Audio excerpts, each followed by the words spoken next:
Join with computer audio, of course. Alrighty.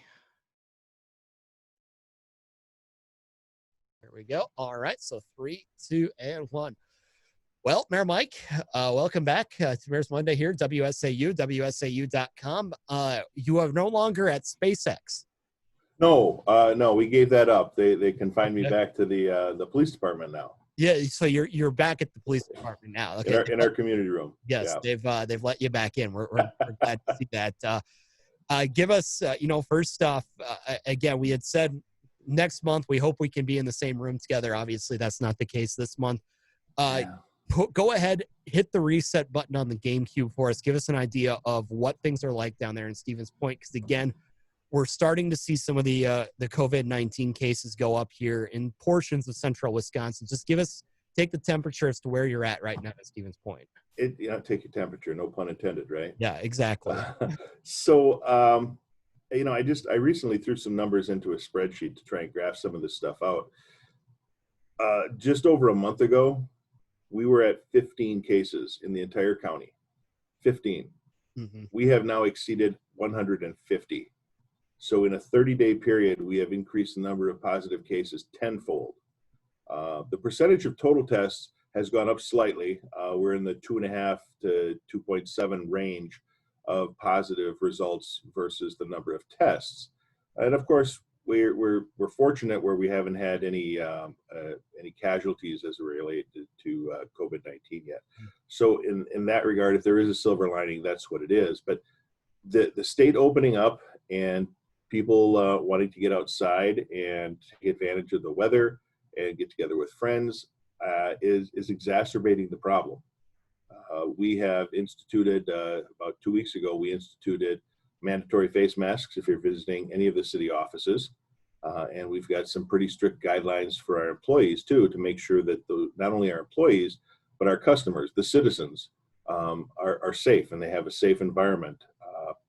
So I want to encourage everybody to keep an eye on those CDC guidelines. And I know everybody wants to get together for family reunions and birthdays and weddings and things like that, and that's okay, but do it safely because we're not out of this, and all we're doing is prolonging the inevitable, I suppose. But these businesses need to get back on their feet, and if we can't get there in a safe manner, it's not going to happen.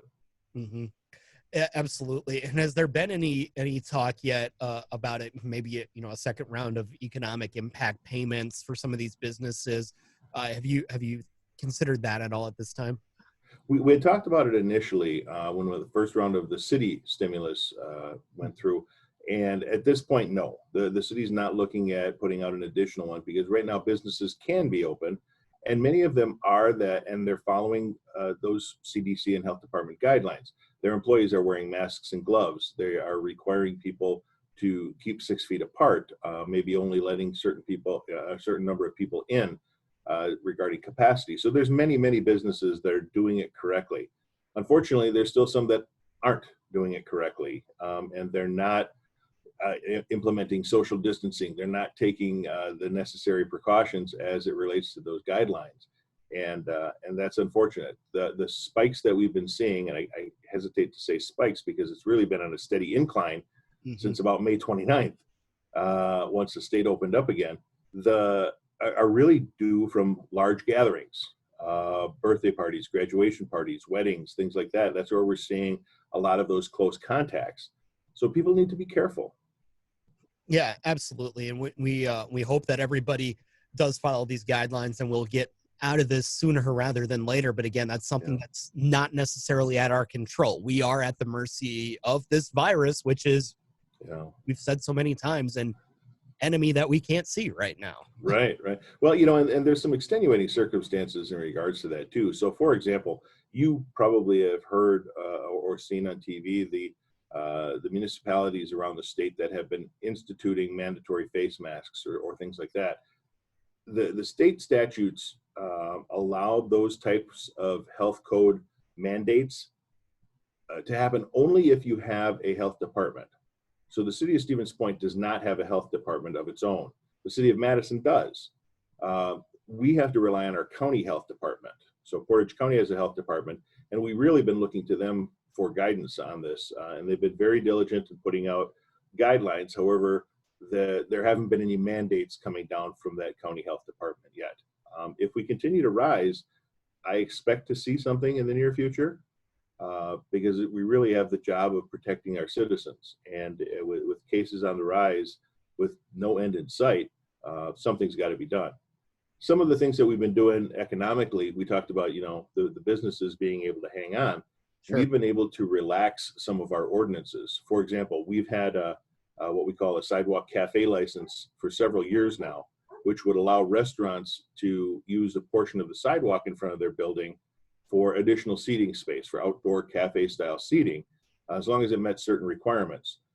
So we've relaxed that a bit, taken down a fence requirement, which makes it a little easier for other businesses to get involved. We have a parklet program, which utilizes a parking space on Main Street where they could use that for additional seating or some sort of retail space, whatever it happened to be. We've relaxed that a bit too now, extending it to municipal parking lots. So places like Ruby Cafe now have some outdoor seating, whereas before they weren't able to because their property was positioned such that they didn't have any extra space outside where they could put tables. And then probably the biggest thing that we've done is we've created what we'll call the downtown area, which is roughly probably a 4-block diameter of our downtown, similar to what you do with the 400 block, except ours encompasses several blocks.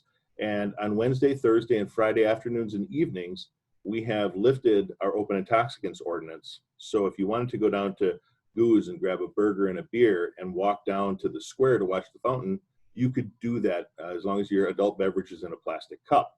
So we relaxed that, and so far it's been very successful. We haven't had any incidents. And if it's successful enough, that plan, that's going to go through October 16th, I believe, every Wednesday, Thursday, and Friday. And if it's successful and we don't experience a whole lot of problems, we may consider carrying that over into next year. And you just answered a bit of what my next question was going to be, because that's one thing we've talked about here in Wausau as well. Silver linings and all of this. Is this something now that we've stumbled into that, hey, it could be a good idea for the foreseeable future? Let's bring it back again in 2021. Right. And that's some of the things, we can take away from this whole COVID pandemic thing. People have become very familiar with using virtual meetings like Zoom. I think that's going to make business a little bit easier to handle. People are working from home and they're finding that it's not that uncomfortable to work from home. They can create an environment there that is conducive to work.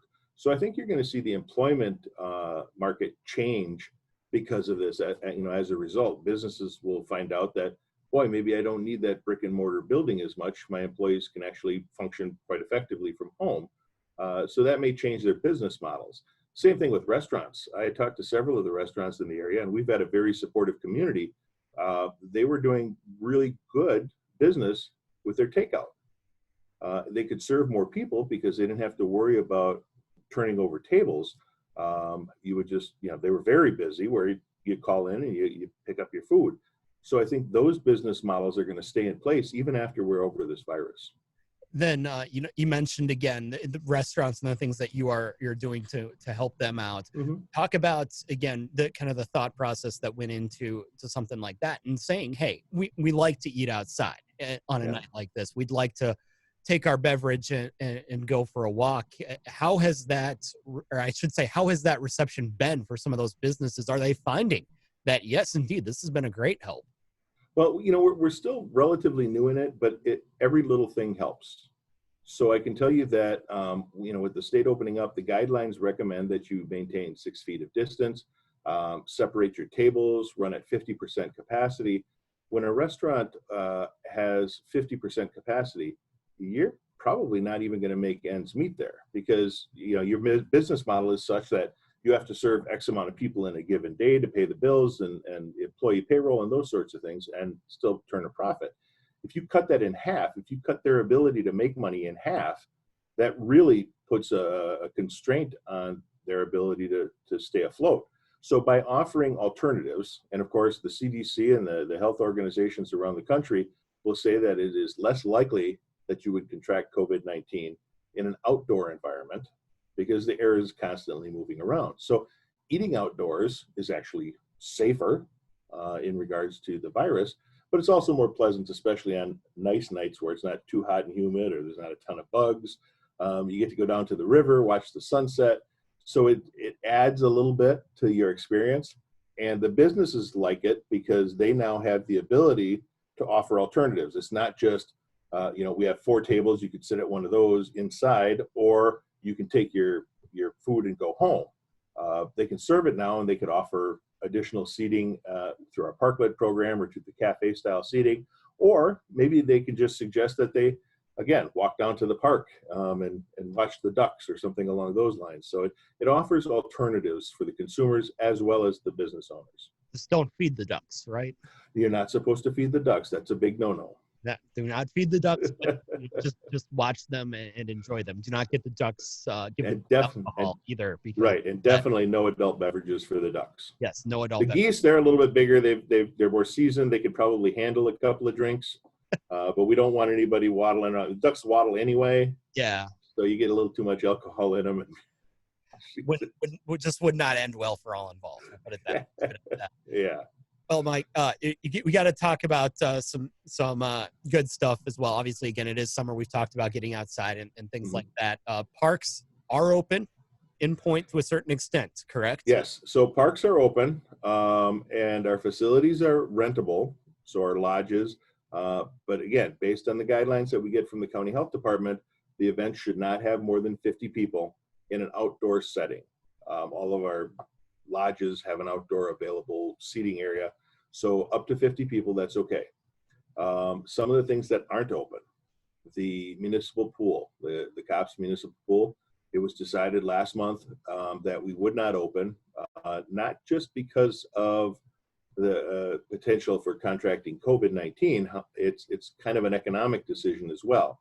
If we were to open, we'd have to have 50% capacity, additional cleanings, and we would effectively lose about $46,000 by operating the pool at a reduced capacity. So our revenue is limited, but we still have the expenses of all of our staff and additional staff because now they have to go through and clean between each set of swimmers. So we decided to bite the bullet and just not have the municipal pool open. However, I do believe we have the largest state natural water park in the fact that we've got the Wisconsin River flowing right through the heart of our downtown. We've got the Little Plover River at Iverson Park, and both of those are getting used significantly by people of all ages. I see very little toddlers with their parents out there, all the way up to people my age and beyond, enjoying a bit of cooling off on our lazy Little Plover River or the Wisconsin River where we have some beach areas. And of course, we've got our splash pad, which is our fountain downtown. It's nothing nearly as exotic as what they have in Rapids or Wausau, but it serves the purpose. Absolutely. Well, Mike, we always appreciate the time as we get ready to start the second half of 2020 here. I know you're not a big sports guy. Just give us your best halftime speech. Just give us your best halftime speech here. We're going into the second half. What do you want to see out of us in the second half of 2020? I'm not a sports guy at all. I could do like a Bon Jovi. Whoa, we're halfway there. That doesn't work either. I could do it maybe a Howard Cosell. Yeah. Too late. A sight to behold. One-time champion Mayor Mike Wiza of City of Stevens Point is coming into the second half with guns blazing. How's that? Does that count? I'm inspired. Wait a minute. You're pretty young. Do you even know who Howard Cosell is? Absolutely. I'm a sports media guy. Come on. Give me some credit. All right. I could do the euchre, get up, get out of here, gone. That's about it. That's about it. We're going to allow it. We appreciate the time, Mayor Mike. We will, again, hopefully, better laid plans. Hopefully, we'll be able to be in the same room again next month. All right. You have a good one. Take care. Take care. There we go. All righty. And there we go. Perfect. It's more